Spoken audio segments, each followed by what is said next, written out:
Jejak di Balik Kabut. Audiobook, novel silat. Cerita, Esa Mintarja. Bab 71. Perempuan itu tersenyum.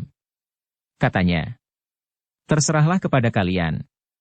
Tetapi di malam hari, dinginnya menggigit tulang. Lebih-lebih lagi menjelang dini. Ya, Bibi. Bahkan sekarang pun rasa-rasanya sudah sangat dingin. Karena itu, jangan tidur di luar. Kalian akan dapat kedinginan. Paksi tidak menjawab. Sementara itu Wijang pun berkata, "Bibi, kami mengucapkan terima kasih atas kebaikan Bibi. Kami sekarang mohon diri. Kami ingin melihat-lihat tempat yang ramai di sepanjang hari ini." Hanya di hari pasaran, Ger. Orang-orang itu menyeberang bersama-sama setiap sepekan sekali. Agar mereka mudah mengingat-ingat, maka waktunya dibuat bersamaan dengan hari pasaran. Wijang dan Paksi pun kemudian meninggalkan penjual nasi Megana itu. Mereka melihat-lihat lingkungan pasar yang menjadi semakin sepi.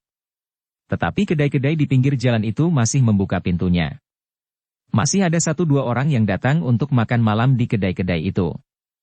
Orang yang mempunyai bekal yang cukup, sehingga mereka tidak mau makan lesehan di pinggir pasar. Atau mungkin di antara mereka terdapat orang-orang yang berkedudukan. Di sebelah pasar itu terdapat sebuah halaman yang luas berdinding rendah. Di halaman yang luas itu terdapat 2 buah rumah yang membujur panjang. Agaknya rumah itu belum terlalu lama dibangun. Bahkan yang satu agaknya lebih baru dari yang lain.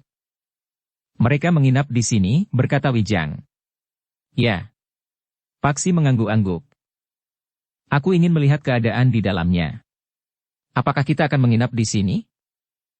"Ya. Kita tidak berkeberatan jika kita harus membayar." Paksi termangu-mangu sejenak.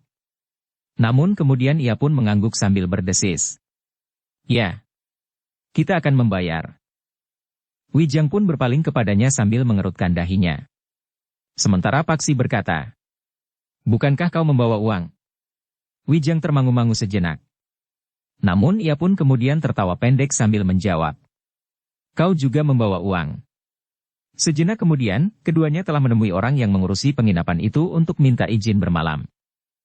"Kau tahu bahwa menginap di sini harus membayar?" bertanya orang yang mengurusi penginapan itu. Seorang yang bertubuh tinggi tegap dan berkumis lebat. "Mengerti, Paman." "Nah, kalian harus membayar lebih dahulu. Ada 2 pilihan. Yang tidur di amben lajur panjang atau di amben yang terpisah-pisah masing-masing untuk seorang. Tentu memilih di amben yang terpisah-pisah. Membayarnya lipat 2. Wijang memandang Paksi sekilas. Namun kemudian ia pun berkata, "Kami akan tidur di amben lajuran itu saja, Paman." "Baiklah. Kau dapat memilih apakah kau akan tidur di amben lajur yang berada di sebelah barat atau di sebelah timur." Setelah membayar buat 2 orang, maka keduanya pun masuk ke dalam barak yang memanjang itu. Keduanya berdiri termangu-mangu sejenak. Ada 4 amben panjang yang membujur di dalam ruang itu. Kemudian beberapa amben yang terpisah-pisah buat seorang. Namun agaknya amben yang terpisah itu tinggal beberapa saja yang masih kosong. Namun agaknya tidak lama lagi, amben-amben yang terpisah-pisah itu akan terisi penuh. Keduanya pun kemudian pergi ke amben panjang yang membujur di sebelah pintu. Beberapa orang sudah lebih dahulu duduk-duduk di amben itu. Beberapa macam barang bawaan terletak di amben itu pula. Beberapa bungkusan keba-keba yang terbuat dari daun pandan. Beberapa buah keba kulit dan bahkan peti-peti kayu yang tidak begitu besar. Memang tidak semua yang menginap di rumah yang panjang itu akan menyeberangi sungai pergi ke Nglungge. Di antara mereka terdapat beberapa orang pedagang yang di hari pasaran itu menggelar dagangannya di Pasar Manjung. Di ujung amben itu, beberapa orang telah berbaring sambil berbincang. Agaknya mereka adalah pedagang-pedagang yang lelah setelah di pagi hari menunggui dagangan mereka, kemudian membenahinya dan memuat di dalam pedati. Di sisi yang lain, di amben-amben yang terpisah itu pun beberapa orang telah berbaring pula. Agaknya mereka adalah pedagang-pedagang yang lebih kaya. Atau orang-orang yang berkedudukan, yang makan di kedai-kedai di pinggir jalan. Wijang yang duduk sambil memeluk lutut di sebelah Paksi itu pun berdesis. Nampaknya keadaan ini menguntungkan bagi padukuhan Manjung dan barangkali juga orang-orang Nglungge. Paksi mengangguk-angguk sambil menyahut, "Ya. Ada pemasukan khusus setiap sepekan sekali. Orang yang memiliki tanah ini ternyata penalarannya cukup terampil sehingga mampu menyesuaikan diri dengan perkembangan keadaan di lingkungannya. Rumah ini tentu menghasilkan lebih banyak daripada jika tanah ini ditanami palawija atau pohon buah-buahan. Tetapi untuk membangun rumah ini diperlukan modal yang besar. Wijang mengangguk-angguk. Namun sambil mengamati tulang-tulang bangunan itu, ia berdesis. Semuanya kayu gelugu. Yang agaknya ditebang dari halaman ini sendiri. Paksi pun mengangguk-angguk pula. Beberapa saat kemudian, beberapa orang telah memasuki rumah yang panjang itu pula. Dari pembicaraan orang-orang yang ada di sekitarnya, Wijang dan Paksi mengetahui bahwa rumah panjang yang satu lagi yang lebih kecil, dipergunakan oleh orang-orang perempuan. Ketika malam menjadi semakin dalam, maka orang-orang yang ada di rumah panjang itu mulai membaringkan dirinya. Berjajar di amben yang panjang pula. Sebagian besar dari mereka adalah orang-orang yang sudah saling mengenal. Seorang laki-laki yang bertubuh tinggi agak kekurus-kurusan yang kemudian berbaring di sebelah Paksi yang masih duduk bersama Wijang, bertanya. Anak muda, aku belum pernah melihat kalian sebelumnya. Siapakah kalian berdua dan kalian akan pergi kemana sehingga kalian harus bermalam di tempat ini? Wijang dan Paksi saling berpandangan sejenak. Dengan nada datar Wijang pun menjawab. Kami tidak mempunyai tujuan tertentu. Kami adalah pengembara yang menjelajahi tanah ini menurut langkah kaki saja. Orang itu tertawa. Dengan nada tinggi ia pun berkata. Tetapi kalian mempunyai banyak uang sehingga kalian dapat bermalam di tempat ini. Kami tidak mempunyai banyak uang. Tetapi kami tidak mempunyai pilihan lain. Adikku ini tubuhnya terlalu lemah, sehingga jika kami bermalam di udara terbuka, maka ia akan dapat menjadi sakit. Oh, orang itu mengerutkan dahinya. Jika adikmu sakit-sakitan, kenapa kau ajak ia mengembara? Kami sedang mencari satu lingkungan yang lebih baik. Di dalam pengembaraan kami, mungkin kami dapat menemukannya. Kalian tadi yang membeli nasi Megana di sebelah regol pasar itu? Ya. Kami tadi membeli nasi Megana di sebelah regol pasar. Orang itu terdiam. Bahkan ia mulai memejamkan matanya. Sementara itu malam pun menjadi semakin malam. Paksi dan Wijang telah berbaring pula. Orang-orang yang berada di dalam rumah yang panjang itu sebagian besar juga telah berbaring, meskipun masih ada yang berbincang perlahan-lahan dengan orang yang berbaring di sampingnya. 4 buah pintu dari rumah panjang tanpa sekat itu telah ditutup dan diselarak dari dalam, kecuali satu yang dijaga oleh seorang petugas. Dalam penglihatan Wijang dan Paksi, beberapa orang laki-laki yang bermalam di rumah panjang itu sebagian besar membawa senjata. Bahkan para pedagang yang menggelar dagangannya di pasar Manjung di hari pasaran itu juga bersenjata. Mereka harus mengamankan uang hasil jualannya. Tetapi mereka yang tidak akan menyeberang ke Nglungge, tidak merasa begitu gelisah. Jalan-jalan yang menuju ke tempat lain tidak segawat sasak penyeberangan yang menuju ke Nglungge. Sejenak kemudian, maka ruangan itu pun menjadi sepi. Yang terdengar kemudian adalah dengkur orang-orang yang sudah tertidur lelap. Seorang yang gelisah karena tidak dapat tidur, telah bangkit dan turun dari pembaringannya. Perlahan-lahan ia naik ke amben yang lain, yang masih tersisa tempat. Agaknya ia tidak tahan mendengar dengkur orang yang tidur di sampingnya. Paksi dan Wijang berbaring diam. Tetapi mereka masih belum tidur. Baru menjelang tengah malam, Wijang mulai lelap. Tetapi Paksi masih belum tidur. Ia mulai memikirkan adiknya yang berada di sebuah padepokan yang tidak diketahuinya yang dipimpin oleh Ki Gede Lenglengan. Padepokan yang berisi orang-orang yang tentu merupakan pendukung kuat dari Harya Wisaka. Bahkan meskipun Harya Wisaka sudah tertangkap, namun keyakinan mereka tentang perjuangan Harya Wisaka masih melekat di hati mereka. Ketika udara malam menjadi semakin dingin, maka Paksi menarik kain panjangnya untuk menyelimuti tubuhnya. Matanya pun mulai terpejam. Kesadarannya perlahan-lahan mulai menjadi kabur tetapi tiba-tiba mata Paksi justru telah terbuka lagi. Ia bahkan terkejut karena ia mendengar suara burung kedasi yang ngelangut. Tetapi suara burung kedasi itu agak aneh di telinga Paksi. Terdengar agak tergesa-gesa dan gelisah. Paksi pun kemudian menggamit Wijang. Namun sebelum Paksi berkata sesuatu, Wijang itu pun berdesis perlahan. Suara burung kedasi itu? Aku kira kau tertidur, desis Paksi. Aku memang tertidur. Tetapi suara burung kedasi itu cukup keras untuk membangunkan aku. Paksi terdiam. Didengarkannya suara burung kedasi itu dengan seksama. Hati-hati, Paksi. Di mana tongkatmu? Paksi menarik nafas dalam-dalam. Tongkatnya diletakkannya di sampingnya. Apa yang harus kita lakukan? Bertanya Paksi. Menunggu. Kita tidak dapat berbuat apa-apa kecuali menunggu. Namun agaknya perkembangan keadaan yang akan terjadi, bukan yang kita harapkan. Agaknya orang-orang yang terbiasa menunggu di sasak penyeberangan itu menjadi tidak sabar lagi, sehingga mereka akan datang kemari. Selain itu, lawan mereka pun tidak sebanyak jika mereka menunggu di penyeberangan itu.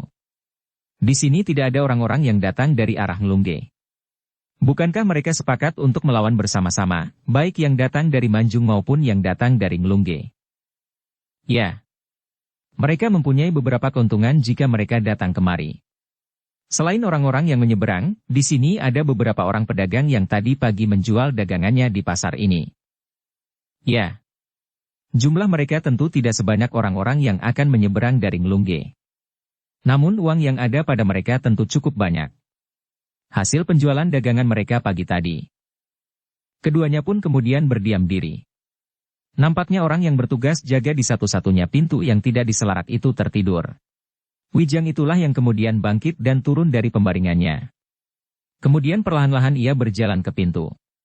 Dari celah-celah pintu dilihatnya orang yang menjaga pintu itu duduk di sebelah pintu. Namun agaknya orang itu pun tertidur. Wijang menjadi ragu-ragu. Jika ia keluar dari rumah itu dan mencoba membangunkan orang itu, maka orang itu akan dapat mencurigainya kelak. Ia dapat dianggap keluar dari rumah panjang itu untuk memberi isyarat kepada sekelompok orang yang mungkin akan berniat jahat. Karena itu, Wijang tidak keluar dari dalam rumah itu. Tetapi Wijang telah mendorong pintu yang sedikit terbuka itu, sehingga daun pintu lerek itu menyentuh orang yang bertugas sehingga terbangun.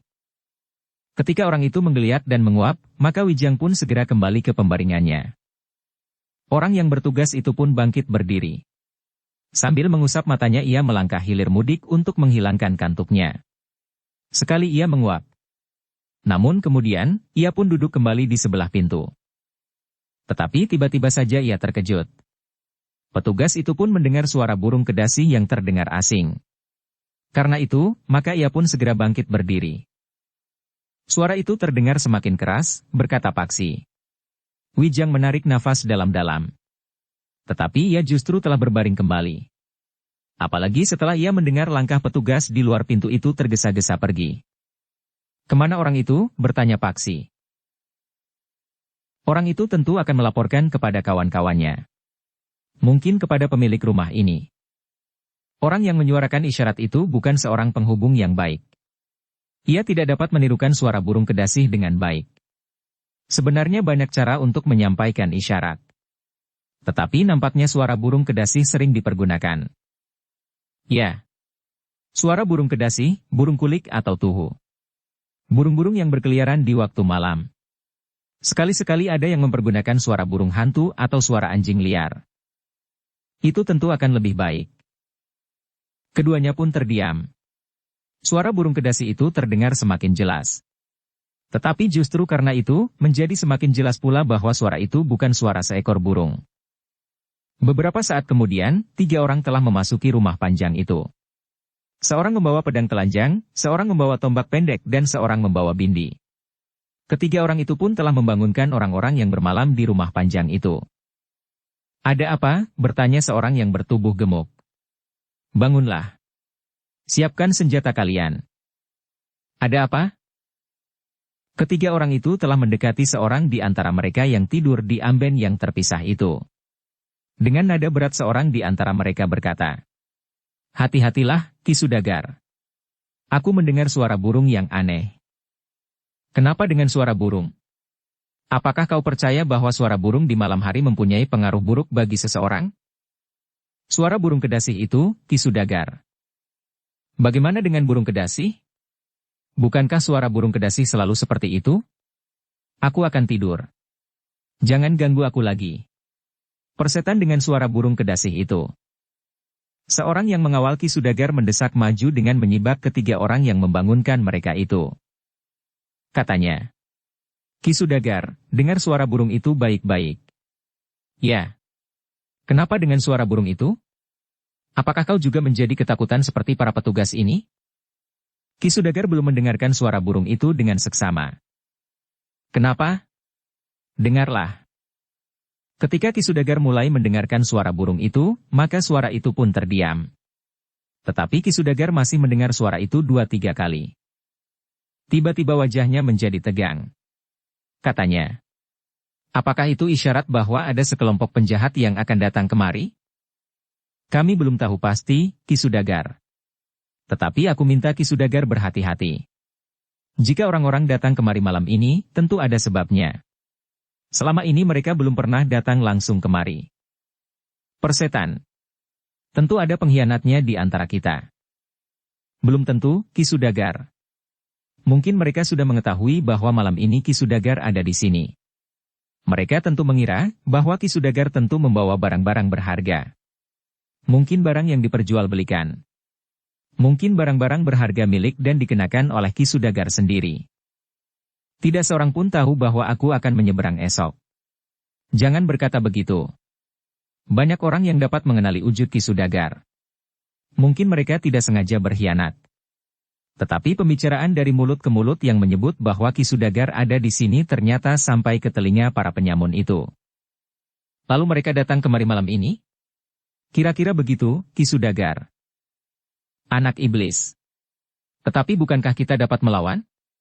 Tentu. Kita sudah berjanji akan melawan bersama-sama. Wajah Ki Sudagar menjadi sangat tegang. Dipandanginya orang-orang yang bertugas di penginapan itu. Katanya, bagaimana pendapat kalian? Kita memang akan melawan bersama-sama. Mungkin Ki Sudagar merupakan umpan terbesar sehingga memancing mereka untuk datang kemari. Mereka tidak sabar menunggu esok di sasak penyeberangan. Tetapi jika orang-orang jahat itu datang kemari, berarti semua orang yang ada di sini akan kehilangan. 2 orang pengawal Ki Sudagar yang lain pun telah mendekat pula. Seorang di antara mereka bersenjata golok yang besar. Dengan suara para orang itu berkata, kita tidak sendiri di sini Ki Sudagar. Jumlah kita cukup banyak. Orang-orang yang sudah terbangun itu pun segera berbenah diri. Tidak seorang pun yang akan merelakan harta mereka dirampas orang. Apalagi mereka berkumpul dalam jumlah yang cukup banyak. Ki Sudagar yang kaya itu telah dikerumuni oleh 3 orang pengawalnya. Orang yang membeli nasi megana bersama-sama dengan Wijang dan Paksi pun nampaknya menjadi gelisah pula. Agaknya mereka memang membawa sesuatu yang berharga. Bukan hanya 2 lembar kain dan baju yang sudah lusuh. Suasana di dalam barak itu menjadi tegang. Tiba-tiba saja pemilik rumah itu masuk pula bersama seorang yang bertubuh raksasa. Sejenak ia termangu-mangu di depan pintu. Baru kemudian ia berkata, ternyata kalian sudah bersiaga. Aku curiga mendengar suara burung itu. Menurut pendapatku, suara itu bukan suara burung yang sebenarnya. Iya, sahut salah seorang pengawal Ki Sudagar. Bahkan pasti. Suara itu bukan suara burung kedasi. Aku sudah memerintahkan 2 orangku untuk mengawasi jalan menuju ke sasak penyeberangan itu. Jika mereka melihat sesuatu yang mencurigakan, aku perintahkan salah seorang dari mereka melepaskan anak panah Sendaren. Bagus. Isyarat panah Sendaren itu akan sangat berarti. Sebaiknya kita bersiap. Kita akan memencar di luar rumah ini, agar kita mempunyai banyak kesempatan untuk mengayunkan senjata kita. Menurut pendapatku, setiap orang yang akan menyeberang sungai itu tentu sudah memperhitungkan bahwa kemungkinan seperti ini dapat saja terjadi. Bahkan setiap saat seperti yang kita alami sekarang. Apakah semua di antara kita akan pergi keluar? Siapakah yang akan menunggui harta milik kita dan bawaan kita meskipun hanya selembar kain usang? Tiba-tiba saja mata pemilik rumah itu tertuju pada Paksi dan Wijang yang berdiri termangu-mangu. Aku belum pernah melihat kedua orang itu, berkata pemilik rumah itu. Hampir semuanya yang menginap di sini aku kenal. Tetapi kedua orang ini rasa-rasanya asing bagiku. Semua orang memandang Wijang dan Paksi. Sementara itu, pemilik rumah itu pun melangkah mendekatinya diikuti oleh orang yang bertubuh raksasa. Sambil memandangi Wijang dan Paksi berganti-ganti pemilik rumah itu pun bertanya. Siapa kalian, Hi? Kami adalah pengembara yang tidak mempunyai tempat tinggal dan tidak mempunyai tujuan. Kami terdampar ke tempat yang tidak kami mengerti ini. Apakah kau sengaja disusupkan oleh para penyamun itu kemari? Kami tidak tahu apakah yang sebenarnya terjadi di sini. Kami pun tidak tahu bahwa di sini berkumpul banyak orang yang akan pergi ke sungai. Aku baru mendengar dari penjual nasi Megana di dekat pintu pasar. Jangan membual. Kau tentu dua orang dari antara para penyamun itu. Kalian menyusup di antara mereka yang ingin menyeberang ke Nglunggi untuk mengetahui, apakah di antara mereka yang akan pergi ke Nglunggi itu ada yang membawa uang atau perhiasan atau harta benda yang lain yang bernilai tinggi. Kami adalah pengembara yang tidak tahu apa-apa tentang tempat ini dan bahkan kami merasa sangat asing dengan keadaan ini. Kau tentu sudah mempersiapkan jawaban sebelumnya, sehingga kau akan dapat mengelak dari tuduhan. Kami benar-benar tidak tahu apa-apa. Kami sekedar akan lewat. Suasana di dalam rumah panjang itu menjadi tegang. Sementara itu beberapa orang sudah mendesak maju. Kemarahan mulai membakar jantung mereka terhadap Wijang dan Paksi. Wijang dan Paksi memang menjadi bimbang. Jika orang-orang itu menyerang, apakah mereka tidak berhak untuk membela diri? Namun dalam pada itu, selagi belum terjadi sesuatu, terdengar anak panah Sendaren bergaung di udara. Mereka benar-benar datang, geram pemilik rumah itu. Kita harus bersiap menyambut mereka. Kita harus memencar, berkata orang yang bertubuh raksasa, pengawal pemilik rumah penginapan itu. Perhatian mereka terhadap Wijang dan Paksi pun pecah. Orang-orang yang berada di dalam rumah itu menjadi gelisah. Orang yang bertubuh raksasa itu pun berkata kepada pemilik rumah itu. Kita tidak boleh terjebak di dalam ruangan ini. Baik, sahut pemilik rumah itu. Lalu katanya kepada orang-orang yang berada di dalam rumah panjang itu. Kita akan keluar dari rumah ini. Kita akan memencar. Tetapi jangan keluar dari halaman rumah ini. Dinding rumah ini terlalu rendah untuk bertahan, berkata seseorang. Berjongkoklah. Demikian seseorang meloncat masuk, kalian harus segera menyerang. Jika kita semuanya tidak berbuat apa-apa, maka kita semuanya akan mereka kuasai. Semua harta benda dan uang yang ada pada kalian, akan mereka rampas. Orang-orang yang ada di dalam rumah panjang itu mulai bergerak. Sementara itu, pemilik rumah itu pun berkata kepada orang-orangnya. Jaga rumah sebelah. Lindungi perempuan dan anak-anak. Beberapa orang yang dipersiapkan untuk mengantar orang-orang yang menyeberang itu sampai ke Sasak dan menyerahkan kepada para pengawal dari Nglungge sekaligus menerima orang-orang yang menyeberang dari arah Nglungge, telah ada di tempat itu pula. Kalian tidak usah menunggu esok, berkata pemilik rumah itu. Lakukan tugas kalian sekarang. Upah kalian akan tetap dibayar utuh. Beberapa orang itu pun segera bersiap. Laki-laki yang ada di ruangan yang panjang itu pun segera menghambur keluar. Pemilik rumah dan petugas-petugas di penginapan itu sibuk mengatur mereka dan memberikan petunjuk-petunjuk. Mereka berlari-larian ke sana kemari dengan mengacu-acukan senjata mereka. Dua orang di antara mereka telah menutup pintu regol. Namun hampir tidak ada gunanya, karena dinding halaman penginapan itu tidak setinggi dinding halaman rumah kebanyakan. Wijang dan Paksi menarik nafas dalam-dalam, hampir saja mereka terjebak ke dalam pertentangan yang tidak berarti dan sia-sia. Apa yang akan kita lakukan sekarang? Bertanya Paksi. Kita juga pergi keluar. Kita akan melihat keadaan. Berhati-hatilah. Keduanya pun kemudian telah keluar dari ruangan yang panjang itu. Ketajaman mata mereka pun segera melihat, di mana orang-orang yang menunggu datangnya para penyamun dan perampok itu menunggu. Tetapi sebagian dari mereka bukanlah orang-orang yang siap untuk bertempur. Ada di antara mereka yang justru menjadi gemetar meskipun di tangannya menggenggam pedang. Bahkan ada yang bukan menunggu lawan sambil berjongkok di balik dinding yang rendah, tetapi justru bersembunyi di pakiwan. Sebilah parang di tangannya nampak bergetar. Bukan karena kemarahan yang mencengkam jantung, tetapi karena ketakutan oleh bayangan maut. Wijang dan Paksi pun kemudian telah duduk bersandar dinding di halaman samping, di bawah segerumbul pohon soka merah yang sedang berbunga. Cahaya oncor di regol halaman tidak lagi berdaya menembus bayangan-bayangan gerumbul yang rimbun itu. Beberapa langkah dari mereka, Ki Sudagar yang kaya itu duduk menunggu bersama para pengawalnya yang sudah menghunus senjata mereka. Perampok-perampok gila itu ternyata menjadi semakin ganas, geram Ki Sudagar. Jika setiap laki-laki yang ada di halaman ini mempunyai keberanian yang tinggi meskipun kemampuan mereka tidak menyamai kemampuan para perampok, agaknya kita akan dapat mengusir mereka. Bahkan mungkin menghancurkan mereka. Jangan berharap, sahut Ki Sudagar. Jika saja mereka seperti kita, maka kita akan dapat mengusir mereka. Tetapi sebagian dari mereka adalah cecurut-cecurut kecil yang justru menjadi ketakutan. Tetapi kita dapat berharap, 3 bersaudara itu akan sangat membantu. Ya. Bekas jagal dari sumbung yang sekarang menjadi belantik sapi itu? Ya. 2 orang penjual bebatuan itu juga dapat diharapkan. Para pedagang yang pagi tadi menjual dagangannya tentu juga akan mempertahankan uangnya. Menilik wujudnya ada 2-3 orang yang dapat diharap. Selebihnya harapan kita ada pada pemilik penginapan ini serta orang-orangnya yang sudah siapkan untuk mengantar kita esok. Keduanya pun terdiam. Seorang di antaranya telah menjenguk keluar dinding. Tetapi mereka belum melihat apa-apa.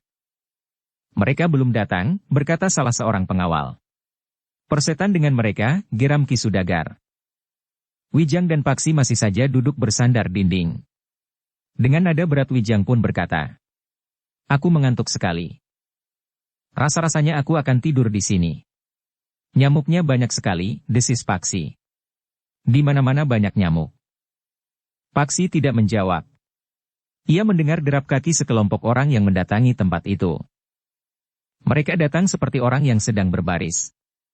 Mereka tidak datang sambil mengendap-endap dan berloncatan memasuki halaman penginapan ini. Sesuatu yang luar biasa dan perlu mendapat perhatian sepenuhnya. Ya. Bukankah kita tidak menduga bahwa mereka akan datang berkelompok seperti itu? Sekelompok orang yang datang seolah-olah dalam sebuah barisan itu berhenti di muka pintu gerbang yang ditutup. Seorang di antara mereka, yang agaknya pemimpinnya, melangkah maju sambil mengetuk pintu gerbang. "Atas nama perjuangan kita yang sampai pada tataran yang paling sulit, buka pintunya." Tidak seorang pun yang menyahut. Apalagi membuka. Pemilik penginapan, orang-orang upahannya, para pedagang dan orang-orang yang menunggu di halaman itu saling berdiam diri. Tidak seorang pun yang berbuat sesuatu, apalagi membuka pintu gerbang. "Kisanak," berkata pemimpin dari sekelompok orang yang datang itu. "Dinding halamanmu terlalu rendah. Kau buka atau tidak bagi kami sama saja. Tetapi sebenarnya kami ingin berbicara dan melakukan tugas kami dengan baik-baik." "Apa tugasmu?" terdengar suara seseorang dari kegelapan. "Kami adalah bagian dari perjuangan yang bercakrawala sangat luas. Kawan-kawan kami di Kota Raja sedang mengalami kesulitan. Kita yang ada di sini harus mampu mengimbanginya, sehingga perjuangan kita tidak terhenti sampai di sini. Tertangkapnya Harya Wisaka bukan pertanda berakhirnya perjuangan kita. Lalu, apa yang akan kalian lakukan?" "Kami sedang mengumpulkan dana. Kami menyiapkan angkatan mendatang untuk melanjutkan perjuangan. Beberapa orang anak muda sedang ditempa di sebuah perguruan yang asing. Mereka memerlukan dukungan pembiayaan yang besar sampai saatnya mereka cukup kuat untuk terjun ke medan dan memimpin perjuangan yang untuk sementara seakan-akan terhenti. Apa yang kalian kehendaki dari kami? Kami tidak akan menyakiti kalian. Berikan sebagian dari uang kalian, dari harta benda kalian, dan apa saja yang ada pada kalian sekarang ini. Karena aku yakin yang ada pada kalian sekarang ini hanyalah sebagian kecil dari kekayaan kalian." Wijang dan Paksi mendengarkan pembicaraan itu dengan seksama.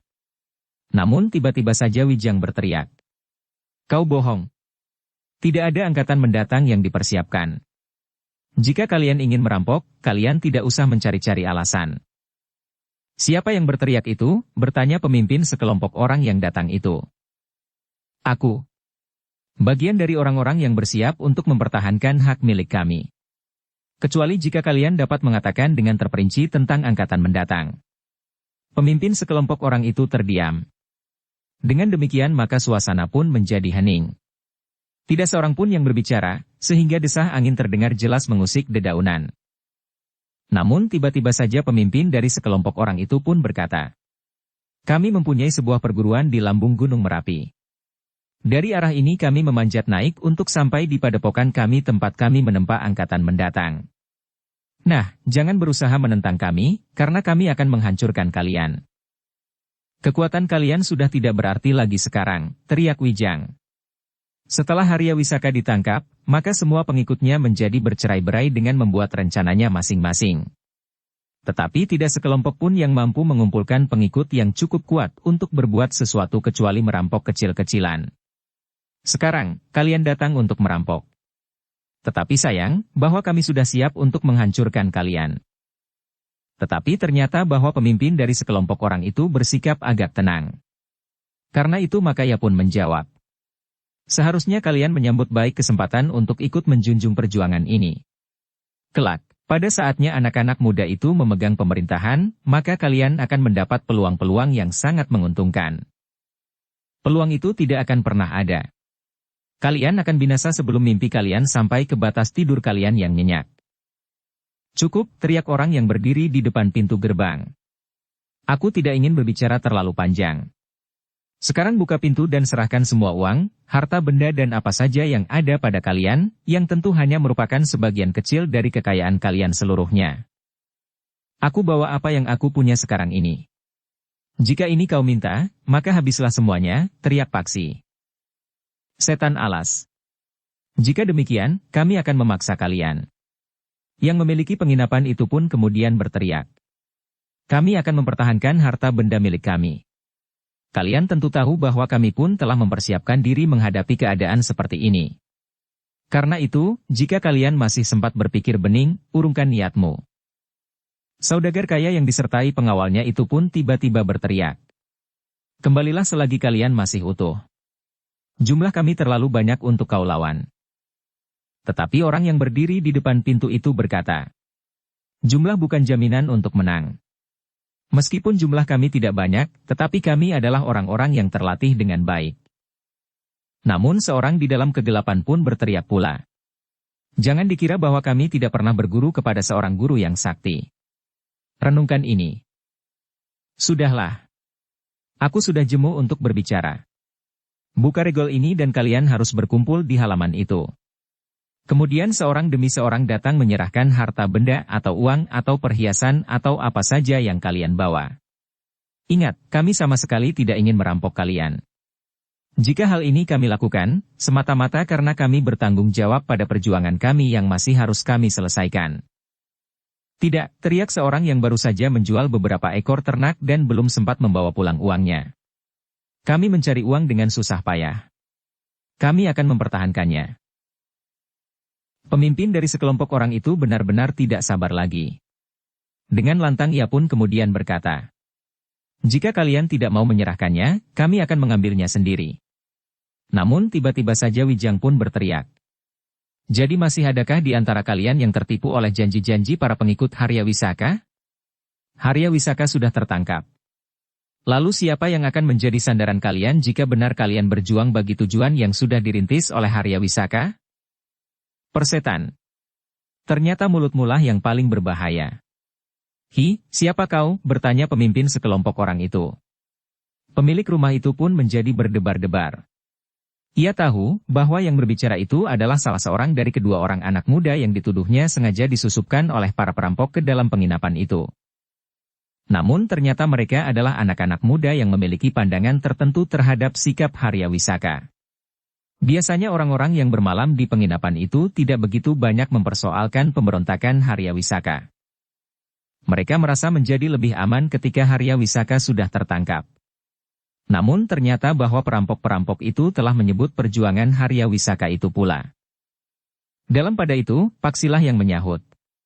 Untuk apa kau tahu siapa kami? Kami adalah pengembara yang malam ini terdampar di penginapan ini. Jika bekal yang ada pada kami harus kami serahkan kepada kalian semuanya, kami tentu akan berkeberatan. Kami tidak akan menyerahkan apapun milik kami, teriak seorang laki-laki yang suaranya menggelegar seperti guntur. Pemimpin sekelompok orang itu pun kemudian yakin bahwa orang-orang yang bermalam di penginapan itu tidak akan mau menyerah begitu saja.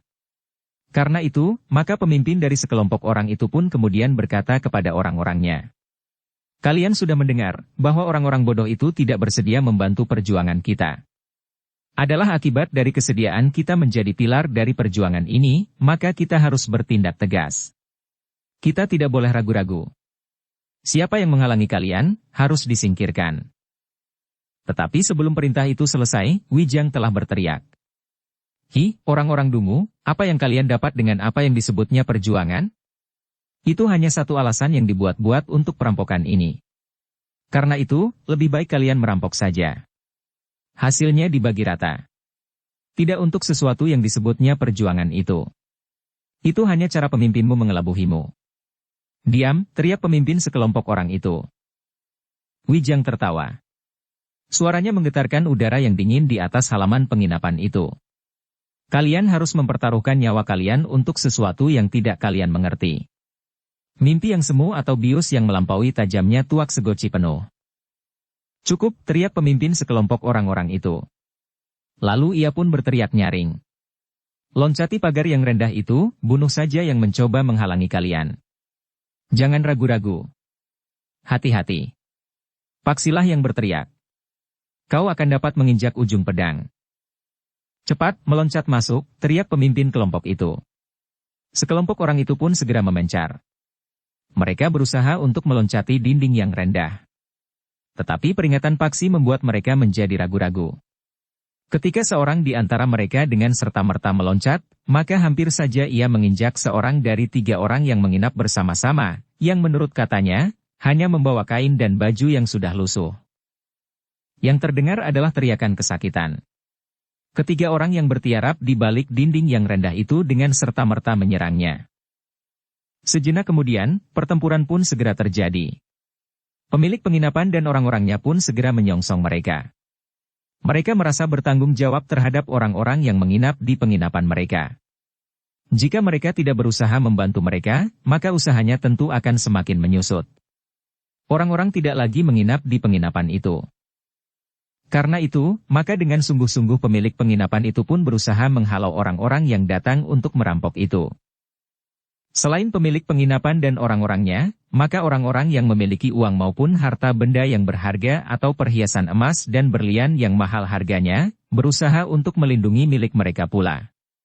Saudagar kaya bersama pengawalnya itu pun telah siap menyambut orang-orang yang datang menyerang. Pertempuran pun segera menebar di mana-mana di halaman penginapan itu.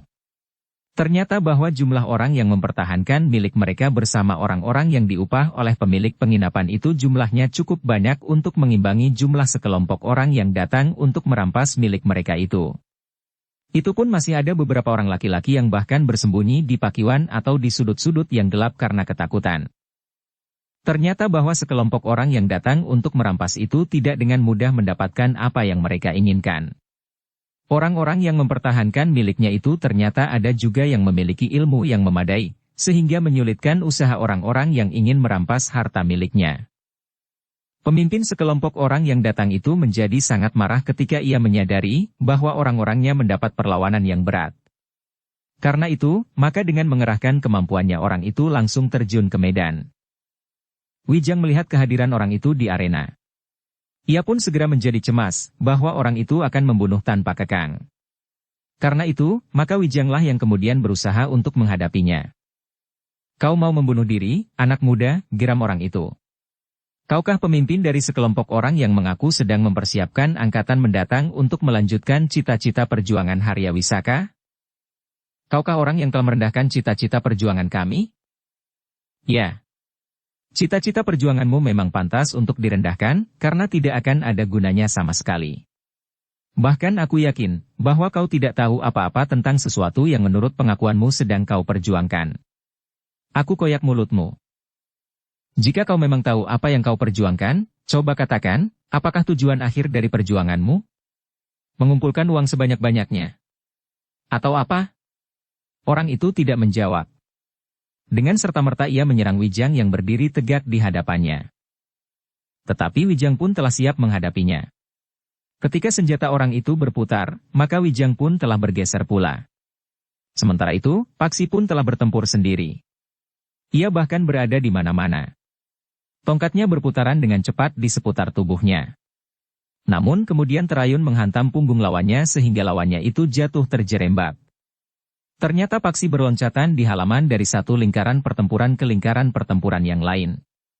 Jika ia melihat seseorang yang berada dalam keadaan bahaya, maka ia pun segera datang menolongnya. Namun demikian lawannya terpelanting jatuh, maka Paksi pun telah beranjak pula dari tempatnya. Orang-orang yang jatuh oleh pukulan tongkat paksi itu memang dapat segera bangkit kembali. Namun biasanya mereka tidak lagi dapat bertempur dengan tangkas. Jika bukan tulang belakangnya, maka dadanya atau lambung atau bagian-bagian tubuhnya yang lain yang menjadi kesakitan. Dengan demikian, maka anak muda yang bersenjata tongkat itu menjadi pusat perhatian orang-orang yang datang menyerang penginapan itu. 4 orang di antara mereka yang merasa memiliki kemampuan melampaui kawan-kawannya telah sepakat untuk menghancurkan anak muda yang bersenjata tongkat itu. Demikianlah, maka sejenak kemudian Paksi pun telah bertempur di tengah-tengah halaman melawan 4 orang lawan. 4 orang yang terhitung memiliki kelebihan dari kawan-kawan mereka. Namun dengan demikian, 5 orang terkuat dari mereka yang datang untuk merampas harta milik orang-orang di penginapan itu telah terikat dalam pertempuran tersendiri. Karena itulah, maka kekuatan mereka yang lain harus terbagi menghadapi pemilik penginapan itu bersama orang-orang upahannya, serta orang-orang lain yang berusaha mempertahankan milik mereka. Dengan demikian, maka beban tugas mereka pun menjadi berat. Perlawanan yang diberikan oleh pemilik penginapan dan orang-orang upahannya serta orang-orang yang menginap adalah di luar dugaan mereka. Sementara itu, keempat orang yang garang itu pun tidak mampu untuk segera menundukkan Paksi. Meskipun mereka bersenjata golok, parang dan bindi, namun tongkat baja Paksi sulit sekali untuk dapat mereka kuasai. Kita bunuh kelinci ini secepatnya, geram orang yang bertubuh tinggi dan berdada bidang, penuh ditumbuhi rambut yang lebat. Kawan-kawannya tidak menyahut. Namun mereka bertempur semakin garang. Mereka meningkatkan kemampuan mereka sampai ke puncak. Ternyata keempat orang itu adalah orang-orang yang berilmu tinggi pula. Mereka mampu menekan Paksi sehingga Paksi harus mengerahkan kemampuannya pula. Anak muda itu harus berloncatan dengan cepatnya menghindari serangan-serangan yang datang beruntun dari keempat orang lawannya. Namun latihan-latihan Paksi yang berat, membuatnya masih mungkin melindungi dirinya sendiri. Dengan berbagai usaha, keempat orang lawan Paksi berusaha dengan cepat menghentikan perlawanannya, sehingga dengan demikian mereka segera dapat membantu kawan-kawan mereka yang lain, yang semakin terdesak oleh orang-orang yang bermalam di penginapan itu, yang tidak mau kehilangan milik mereka. Tetapi memang tidak mudah untuk dapat menundukkan Paksi. Tongkatnya berputaran semakin lama semakin cepat. Benturan-benturan dengan senjata lawan-lawan mereka pun semakin sering terjadi. Namun Paksi masih tetap bertahan. Bunuh anak itu. Cepat, teriak pemimpin sekelompok orang yang datang ke penginapan itu. Tidak seorang pun dari keempat orang itu yang menjawab.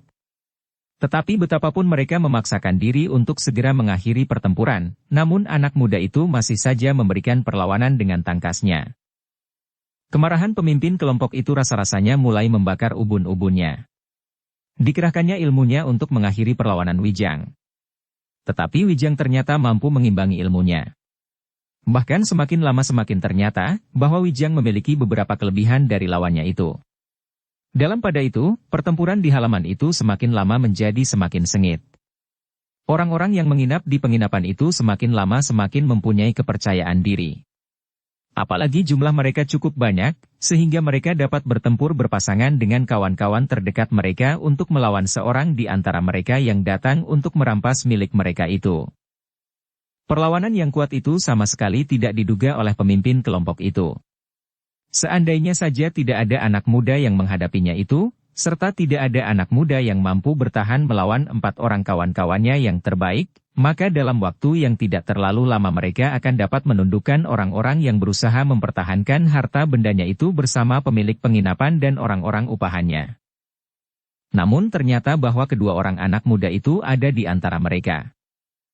Bukan saja pemimpin sekelompok orang yang datang itu saja yang menyadari peran Wijang dan Paksi. Tetapi pemilik penginapan itu pun melihat bahwa kedua anak muda itu telah berhasil menahan orang-orang yang berilmu tinggi yang akan dapat mengacaukan pertahanannya. Sementara itu, Wijang yang bertempur melawan pemimpin sekelompok orang yang ingin merampas semua milik orang-orang yang menginap itu pun telah meningkatkan ilmunya pula. Kebenciannya kepada Harya Wisaka karena gerakannya yang telah banyak menelan korban, waktu dan harta benda itu, telah membuat Wijang tidak berpikir panjang. Semua tunas yang memungkinkan tumbuhnya apa yang mereka sebut perjuangan itu harus dipatahkan. Juga usaha untuk membentuk angkatan mendatang itu pun harus dihancurkannya pula. Karena itu, maka setelah bertempur beberapa saat, maka Wijang pun telah memutuskan untuk mengakhiri perlawanan pemimpin sekelompok orang yang akan merampok itu. Menyerahlah, geram Wijang. Ini adalah kesempatanmu yang terakhir. Kau akan dibawa ke Pajang dan dipenjara sebagai seorang pemberontak. Bukan sebagai seorang perampok. Persetan kau, anak muda. Aku akan membunuhmu. Jika kau berkeras, maka akan berlaku pula di sini hukuman bagi seorang pemberontak. Tutup mulutmu, geram orang itu. Wijang tidak berbicara lagi. Tetapi ia pun melihat Paksi yang harus bekerja keras untuk mempertahankan diri dari keempat orang lawannya yang berilmu tinggi. Karena itu, maka Wijang pun berniat mengakhiri perlawanan orang itu sebelum Paksi semakin mengalami kesulitan. Dengan demikian, maka Wijang pun segera meningkatkan ilmunya semakin tinggi. Sepasang pisau belatinya menyambar-nyambar dengan garangnya, sehingga tidak ada kesempatan bagi lawannya untuk mempertahankan diri. Ia berteriak marah ketika pisau belati Wijang menyambar dadanya. Namun kemudian justru menyentuh bahunya dan lengannya. Kemarahan pemimpin kelompok itu benar-benar menggetarkan halaman penginapan itu. Teriakan-teriakan dan umpatan-umpatan yang keras dan kasar. Perintah-perintah yang bengis meluncur dari mulutnya, justru karena ia sendiri menjadi putus asa. Sementara itu, 4 orang yang berilmu tinggi yang berusaha menekan Paksi, menyaksikan kesulitan yang dialami oleh pimpinannya. Karena itu seorang di antara mereka telah meloncat meninggalkan Paksi dan berusaha untuk membantu pemimpinnya. Namun usahanya itu sia-sia. Yang dilawannya adalah Pangeran Benawa yang memiliki ilmu jauh di luar perhitungan mereka. Karena itu, kehadiran seorang kawannya tidak banyak membantu pemimpin kelompok itu. Apalagi darah semakin lama semakin banyak mengalir dari luka-lukanya. Meskipun demikian, kehadiran seorang yang membantunya itu terasa mengganggu bagi Wijang, meskipun menurut perhitungannya ada baiknya pula, karena itu berarti mengurangi beban Paksi. Ketika keringat semakin membasahi punggung Wijang, maka Wijang pun benar-benar telah berniat mengakhiri pertempuran itu. Pemimpin kelompok yang semakin lama menjadi semakin lemah itu tidak berhasil menghindari sergapan pisau belati Wijang yang mengarah ke lambungnya. Sementara itu, kawannya yang berusaha membantunya dengan menyerang Wijang, tidak berhasil mengenainya. Bahkan sambil berputar, pisau belati Wijang telah menyambar dadanya. Orang itu terdorong beberapa langkah surut. Bersamaan dengan itu, pemimpin kelompok yang datang untuk merampok itu pun tidak lagi berdaya untuk melawan. Lambungnya telah terkoyak oleh pisau belati Wijang, sehingga orang itu pun jatuh terduduk. Tangannya berusaha memegangi lambungnya yang terkoyak. Namun darah sudah mengalir dari luka-luka yang lain di tubuhnya. Maka akhirnya orang itu tidak mampu lagi bertahan. Ia pun kemudian jatuh terguling di tanah. Sementara itu, kawannya yang terdorong surut, masih berusaha untuk meloncat menyerang. Namun serangannya itu pun gagal, karena senjatanya sama sekali tidak menyentuh lawannya. Bahkan pisau belati Wijang telah menghunjam di dadanya tembus ke arah jantung. Sementara itu, Paksi yang kehilangan seorang lawan mendapat kesempatan lebih banyak untuk menyerang lawan-lawannya. Tongkatnya pun berputar semakin cepat. Ketika seorang lawannya luput menusuk perutnya, Paksi telah memukul tengkuk lawannya itu dengan tongkatnya. Demikian kerasnya sehingga orang itu pun jatuh tersungkur dan tidak akan pernah bangkit untuk selamanya. Pertempuran itu benar-benar merupakan neraka bagi orang-orang yang datang untuk merampok. Kehadiran 2 orang anak muda di luar perhitungan mereka, benar-benar telah mengacaukan segala-galanya. Sementara itu, pemilik penginapan itu serta orang-orang upahannya pun ternyata telah bertempur dengan gigihnya. Orang-orang yang mempertahankan harta milik mereka pun telah bertempur dengan berani. Saudagar kaya dengan para pengawalnya itu mati-matian berusaha mengusir para perampok yang akan merampas kekayaannya. Ternyata Wijang dan Paksi tidak menghadapi orang-orang itu sebagai perampok. Tetapi mereka menganggap mereka adalah bagian dari satu pemberontakan. Meskipun pemberontakan itu sendiri telah gagal, tetapi beberapa orang pengikutnya ternyata masih bermimpi untuk menyiapkan apa yang disebutnya angkatan mendatang itu. Ternyata tanpa pemimpin mereka, serta orang-orang yang berilmu tinggi, perampok-perampok yang nampaknya garang itu tidak banyak berdaya. Apalagi jumlah mereka lebih kecil dari lawan mereka yang berusaha mempertahankan hak serta milik mereka dibantu oleh pemilik penginapan serta orang-orang upahannya. Ketika kedua orang lawan Paksi yang lain pun sudah tidak berdaya pula, maka habislah sandaran kekuatan orang-orang yang datang untuk merampok itu. Beberapa orang di antara mereka telah terluka parah dan bahkan ada pula yang terbunuh. Orang-orang yang marah itu tidak lagi mampu mengendalikan diri. Apalagi mereka yang kawannya atau sanak kadangnya telah terluka pula. Orang-orang upahan yang akan mengawal iring-iringan esok pagi itu telah menjadi marah pula. Seorang di antara mereka ternyata telah terbunuh di pertempuran itu. Seorang lagi terluka parah. Beberapa yang lain terluka ringan. Namun darah telah mengalir dari tubuh mereka pula. Dalam keadaan yang kalut itu, maka beberapa orang di antara mereka yang datang untuk merampas harta milik orang-orang yang menginap di penginapan itu telah berusaha untuk melarikan diri. Tidak ada lagi pemimpin yang mengatur mereka, sehingga mereka pun berlari saja cerai-berai. Namun sebagian dari mereka benar-benar telah kehilangan kesempatan. Orang-orang yang marah itu tidak mau membiarkan mereka melarikan diri. Bahkan seorang berteriak dengan suara menggelegar. Kita hancurkan mereka sampai orang yang terakhir, agar tidak ada lagi yang akan mendendam. Namun ternyata ada juga 1-2 orang yang berhasil melarikan diri dari halaman penginapan yang telah menjadi neraka itu. Sejenak kemudian, maka pertempuran itu pun telah berakhir. Beberapa sosok mayat tergolek di halaman. Sebagian besar dari mereka justru adalah para perampok. Pemilik penginapan bersama orang-orangnya segera mengumpulkan orang-orang yang malam itu menginap di penginapannya untuk mengetahui, apakah ada di antara mereka yang cedera. Bersambung ke bab 72. Dukung kami dengan subscribe, follow, like, komen dan share. Terima kasih.